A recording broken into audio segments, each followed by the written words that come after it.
चलिए, आप सभी का बहुत बहुत हार्दिक स्वागत है। जैसा कि आप सभी को पता है, हम एग्ज़ाम के टाइम पे रिवीजन कोर्स करते हैं। अभी मेरे पास व्हाट्सएप पे मैसेज आ रहे थे बहुत सारे कि रिवीजन स्टार्ट नहीं हुआ, तो मैंने कहा था जल्दी हो जाएगा। और आज हम ऐसे स्टार्ट करेंगे कि हर चैप्टर में से जो इंपॉर्टेंट क्वेश्चन लगेगा हमें, पूरी CHN है, इतनी बड़ी CHN है, इसमें से जो जो हमें जिस चैप्टर में से इंपॉर्टेंट क्वेश्चन लगेंगे हम खाली उन्हीं इंपॉर्टेंट को पढ़ेंगे। और मैं आपसे दावा करता हूँ यहाँ पे कि 100% तो नहीं बल्कि 90% से अबव हम क्राइटेरिया मिलाने की पूरी कोशिश करते हैं। पिछली बार भी हुआ था, 90% से ज़्यादा क्राइटेरिया अपने क्वेश्चन मिले, तो इस बार भी बिल्कुल मिलेंगे। टाइम बहुत कम है, मैं आपसे शुरू करता हूँ। जैसे एक बात है कि जो चैनल पर नए हैं, एक बार चैनल को शेयर करें और चैनल को सब्सक्राइब करना बिल्कुल ना भूलें। सब्सक्राइब करें, शेयर करें, ठीक है।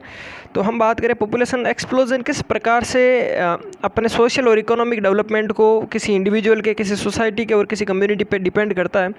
तो हम इस क्वेश्चन को आपको मैं बता रहा हूँ कि how population explosion impact the social and economic development of an individual, society and the community, ठीक है।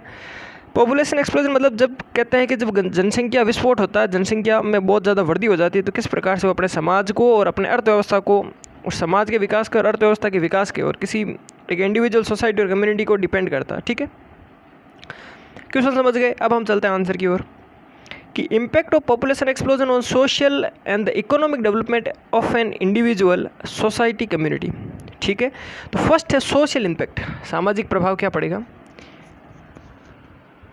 Increase population means decrease purchasing power. Increase population तो डिक्रीज परचेजिंग पावर, और जब परचेजिंग पावर आदमी की कम हो जाएगी तो स्टारवेशन, ठीक है। तो क्या हो जाएगा, परचेजिंग पावर कम हो जाएगी व्यक्ति की, तो क्या हो जाएगी, स्टारवेशन, भूखमरी आ जाएगी। तो क्या करेगा वो, अपने उस भूख को मिटाने की कोशिश करेगा, to fill the need of the hunger. अब कैसे भूख को मिटाएगा जरा समझते हैं। फर्स्ट वन है बेगरी। बेगरी मतलब चोरियाँ करेगा, smuggling, breaking of laws, policies. और जब कहते हैं ना कि जब लोगों को पूछते हैं आप क्यों चोरियाँ करते, तो वो कहता है साहब पेट पापी है। तो कंसिडर करेंगे पेट पापी का मतलब क्या है। पेट पापी का मतलब यही है कि स्मगलिंग करेगा, breaking the laws, policies, delinquent behaviour, और डिलिक्वेंट बिहेवियर के अंदर बाद में आता है प्रोस्टिट्यूशन, ट्रैफलिंग और वेश्यावृत्ति, तस्करियाँ करेगा। Social development are the inter related with the population, और समाज का जो विकास है वह जनसंख्या के साथ में निर्भर है। कैसे, देखिए, population explosion lead to the social problems, और जब पॉपुलेशन में बढ़ोतरी होती है, विस्फोट होता है, तो सामाजिक समस्याएं आती है। और सामाजिक समस्या क्या, सिंपल सी चीज़ है यार, जब जनसंख्या बढ़ेगी तो बेरोजगारी आएगी कि नहीं आएगी, आएगी। तो unemployment, poverty, low economic development of an society is determined by following factors: better health care facilities, educational facilities, literacy ratio, ये सब के सब गड़बड़ा जाएंगे। देखिए बहुत ही ईजी है, आप मेरे इस नोट्स को फुल फॉलो करना। और जो मैं नए स्टूडेंट मैं उनको बता दूं कि अभी आपके पास में 10 दिन पड़े हैं, आप चाहो तो पूरी CHN और CET हम आपकी मुख जबानी कर देंगे। आप बस हमारे साथ में रहिए, चैनल को आप सब्सक्राइब करते रहिए, आगे से आगे हमें शेयर करती रहिए, क्योंकि हमें इसी से मोटिवेशन मिलेगा। और दूसरी चीज़, आप इस जो मैंने व्हाट्सएप ग्रुप के अंदर जो PDF भेजी है, उस PDF को आप एक बार फोटोकॉपी करवा दीजिए, कोई प्रॉब्लम नहीं है, 10-20 रुपये लगेंगे, उसमें ज़्यादा नहीं है। उससे आपके सारे के सारे नोट्स के कंसेप्ट क्लियर हो जाएंगे। बहुत ही इजी नोट्स है, ठीक है। नेक्स्ट है पॉपुलेशन एक्सप्लोजन ऑन इकोनॉमिक। ये तो था सोशल, समाज के ऊपर क्या प्रभाव पड़ेगा। अब इकोनॉमी के ऊपर क्या प्रभाव पड़ेगा देखते हैं कि increase population, decrease services and more people, ठीक है। जब जनसंख्या बढ़ेगी तो सर्विसेज लोगों की कम हो जाएगी ना। अनएम्प्लॉयमेंट, इसकी वजह से बेरोजगारी। डिक्रीज अर्निंग, लोगों की अर्निंग कम हो जाएगी। And the decrease purchasing power, लोगों की खरीदने की परचेजिंग पावर कम हो जाएगी। इसकी वजह से गरीबी, और गरीबी की वजह से क्या होगा, जब व्यक्ति गरीब हो जाए तो क्या बच्चों को शिक्षा दिला पाएगा, नहीं, बच्चों को शिक्षा नहीं दिला पाएगा। बच्चे शिक्षा नहीं लेंगे तो बच्चे क्या होंगे, इलिटरेट। और जब अर्निंग पावर आदमी की कम हो जाएगी तो सीधा है वो क्या हो जाएगा यार, माल न्यूट्रिशन हो जाएगा, अंडर न्यूट्रिशन या माल न्यूट्रिशन हो जाएगा। मोर हेल्थ प्रॉब्लम्स भी बहुत ज़्यादा होगी। इंक्रीज मोर्टेलिटी, और यहाँ तक क्या हो सकता है, मृत्यु दरता आ सकती है। मोर रिप्रोडक्शन, और जब मृत्यु दर आ जाएगी तो क्या और रिप्रोड्यूस करना चाहेगा, और पर इकोनॉमिक उस पर बर्डन हो जाएगा, है ना यार। घर का इकोनॉमिक स्टैंडर्ड का बहुत सिंपल सी चीज़ सोचो ना यार, घर के अंदर अगर एक ही बच्चा होगा, माँ बाप उसको काजू बादाम, किस पिस्ता का, सेवे, मावे की मिठाई पूरे दिन घर के अंदर रहेगी। और अगर जब 10-15 बच्चे होंगे तो क्या होगा, उस एक मावे के डब्बे में भी बंट पड़ जाएंगे 15। यानी कि अगर महीने में एक लाते थे तो बच्चे को आधी पीस मिलेगी, तो क्या बच्चा माल न्यूट्रिएंट नहीं होगा, होगा बिल्कुल। ये सब तो कंसेप्ट है यहाँ तक के। नेक्स्ट हम बात कर रहे हैं कि economic development is any affect which aid in the growth of economy. It is the process of developing and maintaining suitable economic, social, political environment in which balanced growth may be realized, increasing wealth of the community my dear. ठीक है, ये question 101% आप समझ लीजिए exam के अंदर छप चुका है। अब इसको आपको बड़ा करना, मैंने आपको समझाया, आपको इसको बड़ा करना। ठीक है, अब देखिए क्वेश्चन नंबर 2 जो आएगा वो आएगा note on women empowerment. Women empowerment पे आपको, नारी सशक्तिकरण पर आपको नोट्स लिखना है। तो मैं बताऊं कैसे लिखना है। सबसे पहले देखिए, the word empowerment means change in the level of power. Empowerment का मतलब क्या होता है? Change in the level of power, यानी कि इसका पावर में चेंज। जिस नारी के पास में जो पावर थे पहले, उस पावर के अंदर क्या होना? चेंजेस होना। ठीक है, women empowerment is the process by which women get greater control over material. इसके अंदर क्या होगा कि एक औरत को किसी भी मटेरियल के ऊपर वो क्या करेगी? ग्रेटर कंट्रोल कर पाएगी over the material and intellectual resources.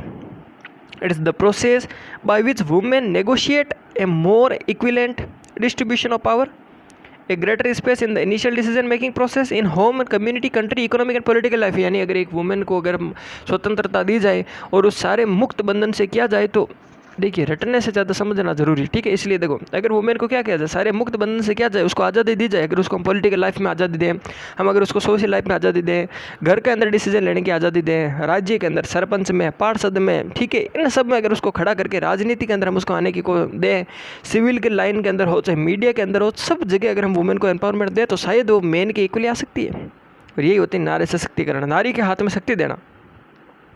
Power in the hand of women, देखो मैंने कहा power in the hand of women changes the level of power. जो वुमेन का अभी का लेवल है पावर का, उसको क्या करना डियर? चेंज करना। क्या आज आवाज़ में कुछ अंतर लग रहा है आपको? थोड़ा माइक स्टूडियो सही हुआ है तो डेफिनेटली अब थोड़ा बहुत अपना और लेवल स्टैंडर्ड सुधरेगा, ये मैं सोचता हूँ। और अंत तक मैं कह रहा हूँ आपसे हमारे साथ जुड़े रहिए। एक भी क्लासें हम ऐसी नहीं है जो छोड़ेंगे, 3rd ईयर हो चाहे 4th ईयर हो, बहुत ही जल्द 3rd ईयर की क्लासें, फिर 4th ईयर की, उसके बाद में हम एम्स तक का, पीजीआई चंडीगढ़ का, पीजीएमआर, आरआरबी, सब के लेवल का साथ में हम रखेंगे। और हम कहते हैं कि आप हमसे जुड़े रहिए, हम सारे एमसीक्यू सोल्व करने की ट्राई करेंगे। ठीक है, चलिए नेक्स्ट है इसमें अब है डायमेंशन ऑफ वुमेन एम्पावरमेंट। इसी में है कि वुमेन एम्पावरमेंट के डायमेंशन या दिशाएँ कौन कौन सी है। देखिए, फर्स्ट इकोनॉमिक एम्पावरमेंट, किस दिशा में? अर्थव्यवस्था की दिशा में। It implies a better quality of material life owned and managed by women. अर्थव्यवस्था के अंदर अगर वुमेन को अच्छा हम खाना खिलाएं, अर्थव्यवस्था में ये अगर अच्छा पैसा कमाएं और अगर मटेरियल उसको अच्छा दे, जैसे उसको हम बुक लाते हैं ना, बुक लाते हैं एक, तो बुक की भी क्वालिटी देखते हैं, कौन सी क्वालिटी की बुक लानी। अगर उसी प्रकार वुमेन की लाइफ को चेंज करने के लिए उसकी quality of food, quality of education अच्छी दें उसको, और उसको life, material life and आउंड and managed by women. ठीक है, social empowerment, it means A more equitable social status for women in the society. यानी समाज के अंदर जितना पहला था, जितना आदमी को अच्छा खाना खिलाते हैं, जितना आदमी अच्छा कमाता है, उतना वुमेन को हम एम्पावर करें, वो भी इतना अच्छा कमा पाए और घर को वो खुद चला पाए, अर्थव्यवस्था वो संभाल पाए। वित्त मंत्री कौन थी भाई? निर्मला सीतारमण। ठीक है, देखिए देश किस प्रकार से तरक्की करता है, मतलब वुमेन को एम्पावरमेंट दिया गया था। ठीक है, सोशल एम्पावरमेंट की बात करें, it means more equitable social status for women in the society. यानी समाज के अंदर आदमी की जितना महत्व है, स्टेटस है, जितना उसको दर्जा मिला उतना वुमेन्स को मिले। लीगल एम्पावरमेंट, लीगल मतलब कानूनी कार्य के अंदर हम उस वुमेन को एम्पावर करें, वकालत हो चाहे वकील हो चाहे कानूनी कोई भी कार्य हो, पुलिस हो, ऐसा ही हो। ठीक है, पॉलिटिकल एम्पावरमेंट, वुमेन को किस में एम्पावर करें? पॉलिटिकल के अंदर, राजनीतिक जीवन के अंदर वुमेन को एम्पावरमेंट करें ताकि वो क्या करे? अपना राजनीतिक कैरियर चूज कर सके, वो एक पॉलिटिकल ग्रोथ कर सके। ऐसा थोड़ी कि प्रधानमंत्री हम देखिए, राष्ट्रपति कौन थी? वो पाटिल थी ना, प्रतिभा पाटिल। ठीक है, इंदिरा गांधी प्रधानमंत्री थी। ये सब उस टाइम से भी ये चल रहा है। ठीक है, लेवल ऑफ वुमेन एम्पावरमेंट। अब वुमेन एम्पावरमेंट को अगर आपको नारी को सशक्तिकरण करना है तो आप कितने लेवल पर कर पाओगे? ठीक है, कौन कौन से वे लेवल हैं?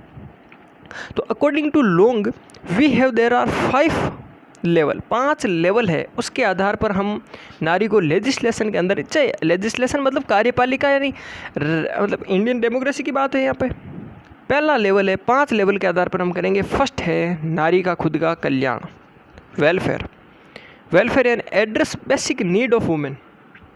जो बेसिक नीड है उसकी, जैसे खाना, कपड़ा, पानी, मकान, ये सब हम उसको फर्स्ट प्रोवाइड करेंगे।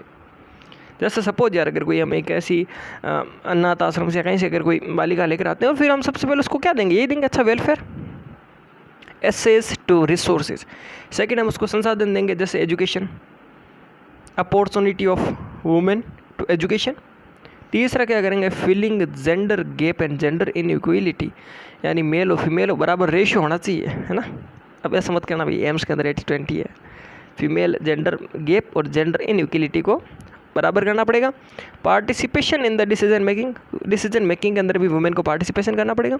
Equal distribution of power in the main and the women, और चाहे मेन और वुमेन दोनों उनमें पावर में क्या करना पड़ेगा, इक्वली डिस्ट्रीब्यूट करना पड़ेगा। ठीक है, ये सब चीज़ें हैं लेवल के अंदर। नेक्स्ट है, मुझे पता आप टाइम देख रहे हो, टाइम तो थोड़ा बहुत लगता है क्योंकि हम चीज़ वापस उसी चीज़ से पढ़ते हैं, इंपॉर्टेंट पढ़े फिर इंपॉर्टेंट में भी कर हम घास काटे तो कोई मतलब नहीं है ना, आराम से पढ़े, क्वेश्चन फिक्स आने वाला है, वही मैं बता रहा हूँ आपको। नेक्स्ट है concept of family welfare program. ये देख लीजिए कि the concept of welfare is basically related to the quality of life, quality of life पर डिपेंड करता है। ठीक है, as such it include education, nutrition, health, employment, women's welfare और राइट्स, यानी किस किस प्रकार से वुमेन को राइट्स दिए गए थे, नारी को सशक्तिकरण करने के लिए कितने राइट्स दिए गए थे। कुछ संविधान ने उनको कुछ नियम दिए, यानी कुछ रूल्स ऐसे बनाए नारियों के प्रति, उनके हेल्थ के प्रति, उनके एजुकेशन के प्रति, उनके पानी जो अच्छा पानी पिए, पूरे शरीर का उनका देखभाल हो, ठीक है, वाइटल फैक्टर उनके कंट्रोल में रहे, nutrition related, health education related सब चीज़। तो हम इसमें देखते हैं the aim of family welfare at achieving at higher improved the quality of life of people. The concept of family welfare emerge in 1977 के अंदर कंसेप्ट आया गया था। और उसके बाद में देखिए सबसे पहले 1952 के अंदर Indian government launch family welfare program. हज़ारों मेरे माय डियर हज़ारों पड़े हैं ये आपके पास में डेट्स, पर हमें जो मतलब है वही हम याद रखेंगे। हमें पता है क्वेश्चन आएगा इतने डेट्स याद रखने, तो ये डेट्स याद रखेंगे। 1952 के अंदर क्या हुआ, Indian government launch family welfare programme. 1965 introducing a Lippes loop. 1966 formation of a separate department of family planning. 1971 MTP आया, और 71 के बाद में क्या आएगा 76, जिसके अंदर MTP के बाद में जब national population policy introduce. 1997 RCH was introduce, और 2007 NRHM वाज इनिशिएटेड। ये आपका इतना सा क्वेश्चन था, 2 क्वेश्चन मैंने बता दिया आपको, 101% मान के चलो एक नया क्वेश्चन आएगा। अब इसके बाद चलो यहाँ तक का मामला अपना सारा ख़त्म हुआ। अब नेक्स्ट, ये तो क्वेश्चन 100% आने वाला है। अब आप इन 2 को पढ़ें, तब तक हम रात को फैमिली प्लानिंग मेथड 101% 16 नंबर का क्वेश्चन फैमिली प्लानिंग मेथड आएगा, इसलिए मुझे इसको डीप एंड डिस्क्राइब करना पड़ेगा। आप इन 2 क्वेश्चन को पढ़ें, अपने जो प्रतिक्रियाएं हैं वो हमें कमेंट के अंदर अवश्य दें, क्योंकि हम उसी के वेट में है। आप जैसे देंगे प्रतिक्रिया उसी के अनुसार हम अगला वीडियो अपलोड कर पाएंगे। तो अगला फैमिली प्लानिंग मेथड होगा, जो कुछ समय बाद में आपके वीडियो लिस्ट में आ जाएगा। ठीक है, तो अपनी जो है मैं अभी बोल रहा हूँ, जो प्रतिक्रिया है मुझे अवश्य कमेंट के अंदर दें कि आपको समझ में आ रहा नहीं आ रहा, कौन सा चैप्टर पढ़ना है, कौन सी स्पीड रखनी है। मुझे पता है 10 दिन के अंदर सारा सिलेबस कराना, CET का भी करना, CHN का करना, बहुत टेंशन मत लो यार। CET के अंदर मेथड ऑफ एजुकेशन अपने अंगुलियों पर है, हम आपको बहुत ही जल्द सब करा देंगे। आप न्यू है तो चैनल सब्सक्राइब करें, अपन ग्रुप्स के अंदर शेयर करें। ठीक है, बहुत बहुत धन्यवाद।